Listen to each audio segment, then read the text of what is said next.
Throughout history, the rule of power has remained constant.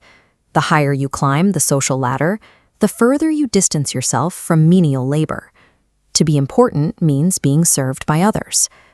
Now, consider the night before the Passover festival in ancient Jerusalem. Jesus of Nazareth knows exactly what is coming. The hours are counting down to his arrest and execution. The historical text reveals that in this moment, Jesus knows his origins and his destination. He knows he came from God and is returning to God, and he understands the Father has handed him absolute authority over all creation. This creates a unique scenario. When an individual holds ultimate authority and knows they only have a few hours left to live, what actions do they take to define their legacy? Jesus and his disciples are gathered in a private room. They've secured this space for the Passover meal, away from the crowds outside. In first-century Judea, walking dusty roads in sandals meant arriving at your destination with filthy feet.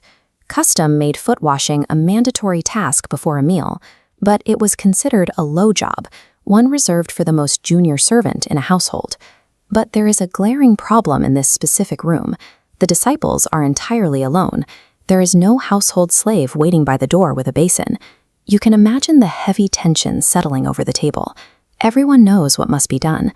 They are all staring at the water and the towels, waiting to see who will break rank and lower themselves to do the work. In a traditional hierarchy, volunteering for the lowest job means accepting a loss of status. It's a risk, and not a single man in that room is willing to take it. Then Jesus stands up from the table.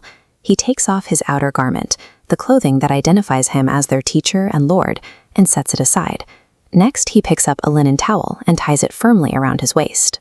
He is putting on the uniform of a slave.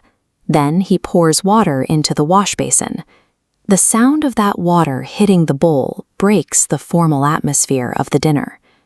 The man who holds the authority of the universe in his hands is now kneeling on a hard floor. He moves from person to person, taking their calloused, dirt-caked feet in his hands, washing them clean, and drying them with the towel around his waist. By washing their feet, Jesus rejects the idea that his authority is too precious to get dirty. He is showing his disciples that the standard rules of status no longer apply at this table. The room remains dead silent until Jesus reaches Simon Peter. Peter recoils from the gesture. He blurts out, "Never will you wash my feet." His reaction is understandable. Peter's entire worldview is built on a specific structure of authority. He cannot compute a king who willingly acts as a common household servant. But Jesus answers with a devastating ultimatum. If Peter does not allow his feet to be washed, he can no longer be a disciple. Faced with losing his connection to his teacher, Peter immediately surrenders.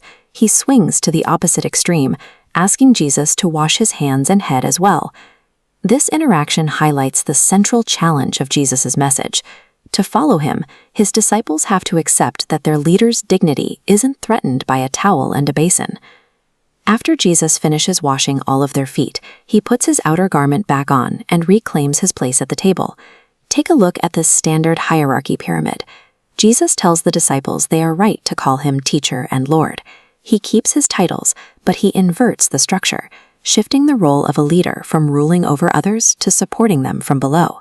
He then lays down an explicit mandate.